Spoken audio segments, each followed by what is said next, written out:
Welcome back नाजरीन। Clinic online में दोबारा खुशामदीद कहता हूँ उन तमाम व्यूअर्स ने जिन्होंने अभी ज्वाइन किया। उनको बताता चलूँ कि आज हम बात कर रहे हैं पार्किंसन डिजीज़ के हवाले से, क्योंकि पूरी दुनिया में आज पार्किंसन डे मनाया जा रहा है। इस हवाले से हमारे साथ मौजूद हैं प्रोफेसर साद शफ़क़त साहब, जो कि प्रोफेसर ऑफ न्यूरोलॉजी हैं, और हमारे साथ लाइन पे इस वक्त मौजूद हैं रेहाना साहिबा। अस्सलाम वालेकुम रेहाना साहिबा, वालेकुम सलाम। कैसी हैं आप? ठीक हैं? अल्लाह का शुक्र, ठीक हूँ। मुझे डॉक्टर साहब से बात करनी है जी जी, कि पूछिए। मेरे पट्ठों में, थाइज में बहुत तकलीफ है, हम्म और फिजियोथेरेपी भी करा रही, दवाइयाँ भी इस्तेमाल कर रही हूँ, सब फ़ायदा ही नहीं होता। इतनी तकलीफ होती है, लगता है कोई चीज़ जैसे भारी वजनी, उसमें उसमें वजन लगता है टांग में, दोनों टांगों में। जी जी, दोनों टांगों में अच्छा, चल नहीं पा रही हैं हाँ, आप? चलने में बड़ी मुश्किल होती है। अच्छा, उम्र आपकी, क्योंकि आपने पहले बताई है मुझे 49। 49। जी, इनकी 2-3 दफ़ा प्रोग्राम में कॉल आ चुकी है। इनको चलने में तकलीफ़ है, आपको उठने में नॉन भी तकलीफ़ है? नहीं, जी, उठ के बस चलती हूँ तो चला ही नहीं जाता, और ऐसा लगता है कि सुन सुन हो रहा है नहीं, कभी। सिर्फ चलने में, या कुर्सी से आप उठती हैं, बिस्तर से उठती हैं, तब भी आपको तकलीफ़ हो रही होती है?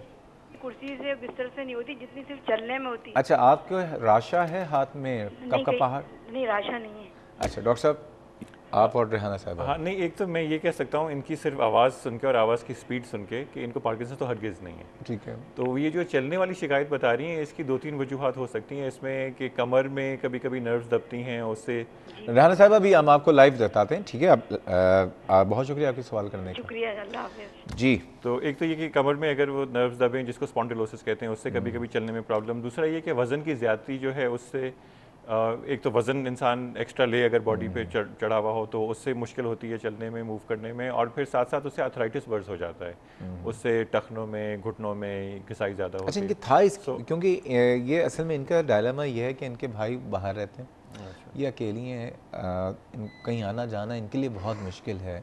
तो क्या मशवरा देंगे आप इनको? आई थिंक मशवरा, सबसे पहले मशवरा मैं ये दूंगा कि जो कि बॉडी में ऐसी चीज़ें हैं जैसे कि शुगर अगर डायग्नोज नहीं हुई तो चेक करवा लें, विटामिन डी की कमी कभी कभी हो जाती है, वो चेक करवा लें, और उसके बाद अगर वज़न ज़्यादा है तो वज़न की को कम करना, उसमें कि जो जैसे कार्बोहाइड्रेट्स हैं, आलू और चावल हैं, इनका इस्तेमाल कम करें, इनसे वज़न भी कम हो जाएगा।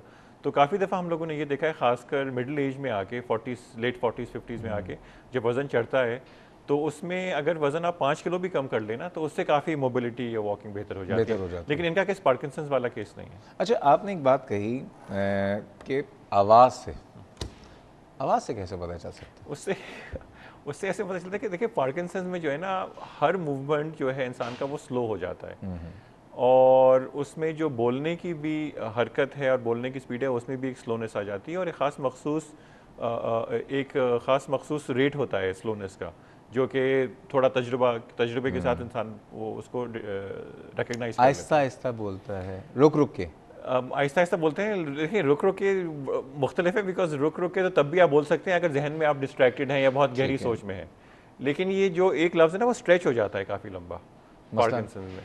ये रिप्रोड्यूस करना मेरे लिए मुश्किल अच्छा, है, लेकिन ओके। वो डॉक्टर साहब, ये बताइए, हमने ब्रेक से पहले जो बात कर रहे थे कि पार्किंसन में चलना मुश्किल हो जाता है, ठीक है, डिफ़िकल्टी इन वॉकिंग, लेकिन बहुत सी ऐसे और बीमारियां होती हैं, बहुत से ऐसे और मसाइल होते हैं जिसकी वजह से चलने में तकलीफ हो रही होती है, तो कैसे डिफ्रेंशिएट करेंगे दोनों? ये, हाँ, देखें, ये बहुत इंपॉर्टेंट सवाल इसलिए है कि पार्किंसंस को डायग्नोस करने के लिए कोई टेस्ट नहीं है।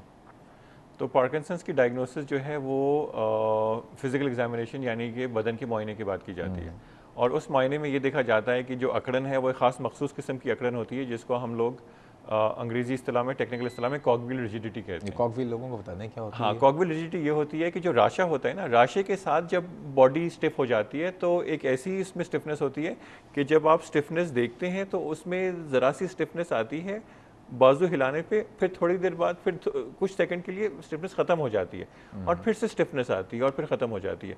वो इसलिए होता है कि जो स्टिफनेस है उसके साथ राशा भी मिक्सड है, तो इसको फिर ये एक ख़ास मखसूस जो टर्म है अंग्रेज़ी का, कॉग्विल रिजिडिटी कहते हैं। ये कॉकविल किसे कहते हैं? कॉकव्हील इसको कहते हैं, जो पहिए होते हैं ना, जैसे आपकी बैलगाड़ी के पहिए बैलगाड़ी हैं, के पहिए। तो उसके अंदर जो वो डंडियाँ निकली हुई होती हैं, सेंटर से बाहर की तरफ जा रही होती है, उनको कॉक्स कहते हैं। ठीक है। तो अब ये चीज़ देखी जाए, और ये चीज़ जो है अगर इंसान को एज ए न्यूरोलॉजिस्ट या एज ए फिजिशियन तजुर्बा हो तो वो बहुत आसान होता है यानी इसको आपको पिकअप अगर करना। चलने में तकलीफ़ है लेकिन आपके जो मसल्स हैं उसमें स्टिफनेस नहीं है, पट्टों में अकड़ नहीं है, तो ज़रूरी नहीं है कि आपको नहीं, पार्किंसन फिर आपको पार्किंसंस ऑलमोस्ट सर्टनली नहीं है। नहीं है, Yeah. उसके साथ रिजिडिटी होना ज़रूरी है। बिल्कुल। मिसेस फ़राह हैं कराची से, उनको शामिल गुफ्तगू करते हैं। अस्सलाम वालेकुम मिसेस फ़राह। हेलो अस्सलाम वालेकुम जी। वालेकुम सलाम, कैसी हैं आप, ठीक हैं? जी बिल्कुल ठीक ठाक। और मैं दोबारा इससे कॉल कर रही हूँ। मैं ये पूछना चाह रही हूँ, ये जो प्रोग्राम आ रहा है रशा और मस्कुलर डिस्ट्रॉफी, इनमें कुछ फ़र्क है या ये दोनों चीज़ें एक जैसी हैं? ठीक है, बिल्कुल सही, बिल्कुल बात और है। मेरे दोनों बच्चे हैं, आपको याद होगा। जी जी मिसेस हाँ फ़राह, जी। बिल्कुल जी, बहुत बहुत शुक्रिया। अल्लाह ताला आपको बिल्कुल, हिम्मत मुझे दे, अल्लाह ताला आपको इस्तिक़ामत दे। मस्कुलर डिस्ट्रॉफी है और पार्किंसन में कोई फ़र्क है, लेकिन उससे पहले एक और कॉलर, उनको भी शामिल कर लेते हैं। अस्सलाम वालेकुम। वालेकुम अस्सलाम। जी, कौन साहिबा, कहाँ से? मैं मिसेस शर्वानी बोल रही हूँ जी कराची से। जी मिसेस शर्वानी, कैसी हैं आप, ठीक हैं? अल्लाह का शुक्र है। जनाब। जी, मुझे पूछना था डॉक्टर साद शफकत से और आपसे भी कि मेरी बहन मुझसे जो बड़ी हैं, जी जी 2 साल, उनको पार्किंसन हो गया है ओके। और डॉक्टर वासे की ज़ेरे इलाज हैं आखान हॉस्पिटल में। तो उनके दिन ब दिन जो है मतलब उनकी जो गुफ्तगू होती है वो भी नहीं समझ में आती।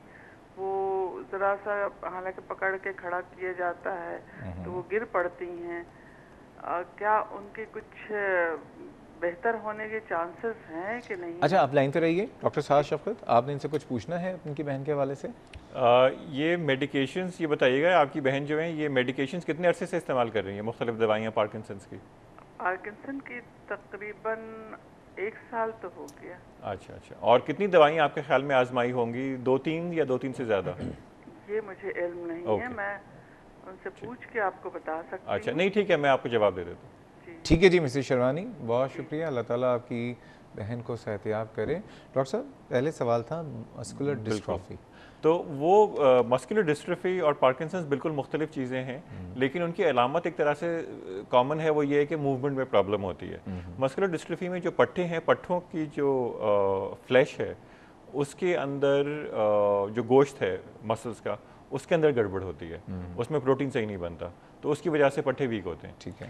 जो पार्किंसन है उसमें पट्टे सही हैं, पट्टे बिल्कुल नॉर्मल हैं, लेकिन गड़बड़ दिमाग में कंट्रोल में है। तो ये एक तरह से जैसे आप सोचें कि कंप्यूटर में अगर आपने एक पेज प्रिंट किया और प्रिंटिंग जो है वो ख़राब निकली, तो मस्कुलर डिस्ट्रॉफी जो है वो प्रिंटर का प्रॉब्लम है और पार्किंसन जो है वो कंप्यूटर के सीपीयू का प्रॉब्लम है। ओके। और एज का भी फ़र्क है, क्योंकि मस्कुलर डिस्ट्रॉफी यूजुअली पैदाइशी या जेनेटिक होती है और यूजुअली यंग एज में आती है। ओके। और उसमें राशा नहीं होता। ठीक है। और स्टिफनेस। अच्छा, मिसेस शर्वानी साहिबा, इनकी बहन है, इनकी बड़ी बहन है, इनको पार्किंसन डायग्नोज हुआ है, जो कि गुफ्तगू में प्रॉब्लम है, खड़ी भी नहीं हो पाती हैं, क्या कहेंगे? देखें, इसमें यह है कि पार्किंसंस के लिए ट्रीटमेंट अवेलेबल है। इनका बेसिकली सवाल इशू ये है कि इसके लिए थेरेपी या ट्रीटमेंट के ऑप्शंस क्या हैं। तो ट्रीटमेंट के ऑप्शंस, दवाइयाँ काफ़ी इफेक्टिव मौजूद हैं पार्किंसंस की। एक काम करें जी, ट्रीटमेंट में तो हम अभी आए हैं, ठीक है। मिसेस शर्वानी, आप प्रोग्राम देखती रहिए। इस ट्रीटमेंट जब हम डिस्कस करेंगे तो आपको आपके सवाल का जवाब ज़रूर मिल जाएगा। सांगड़ से मोहम्मद डिप्पल साहब हैं। अस्सलाम वालेकुम मोहम्मद डिप्पल साहब। सर वालेकुम सलाम जी, कैसे हैं आप, ठीक हैं? अल्लाह का करम है। सर अर्ज ये कि मेरा यूरिक एसिड बढ़ा हुआ है, मैंने अभी टेस्टिंग कराई है, यूरिक एसिड बढ़ा हुआ है। जी जी, तो सवाल क्या है आपका? तो कहने का मतलब ये है कि अपना मैं कौन सी खाने की चीज़ों में कमी करूं ताकि यूरिक एसिड जो है कम हो जाए? ठीक है जी, ठीक है, चलें। आपके सवाल का जवाब हम ज़रूर देंगे। ऑल्दो हमारा पार्किंसन डिजीज़ है, लेकिन यूरिक एसिड कॉमन से प्रॉब्लम है। एक और कॉलर है। अस्सलाम वालेकुम। अहमद, डॉक्टर अहमद जमान साहब, खैरियत से हैं? अल्लाह का जनाब। सर एक पॉइंट ऑफ व्यू से एक सवाल है, 7 से ज़्यादा जी जी आपसे पूछना है कि इसमें पेशेंट्स में अगर 30 या 35 में होता है, लेकिन जो सेक्स लाइफ होती है पेशेंट की, उसमें थोड़ा सा बताएं कि उसमें क्या कोई कॉम्प्लिकेशन से कुछ होता है या क्या, इज इट पॉसिबल या नहीं? सेक्स लाइफ का पूछ रहे हैं? सेक्स लाइफ पे पेशेंट पार्किंसन डिजीज। जी सर, उसमें अगर जो पेशेंट हो जाता है तो ठीक है, मैं बताता हूँ। ठीक है, उसमें क्या ठीक है, जो ठीक है डॉक्टर साहब, चुन के लाएं आप भी। बहुत अच्छा सवाल है। ज़ाहिर बात है उनकी एक लाइफ में ये भी एक फैक्टर है। एनीवेज, नाज़रीन, बात हो रही है पार्किंसन डिजीज़ के हवाले से। मिसेस शर्वानी आपके सवाल का भी जवाब देंगे, मोहम्मद डिप्पल साहब आपके सवाल का भी जवाब देंगे, अहमद जमान साहब के सवाल का भी जवाब देंगे, और बाकी आप लोग जो कॉल करना चाह रहे हैं कॉल कीजिए। पार्किंसन के हवाले से अगर आप कॉल करेंगे तो ज़्यादा बेहतर होगा। जा रहे हैं ब्रेक पे, हमारे साथ रहिएगा।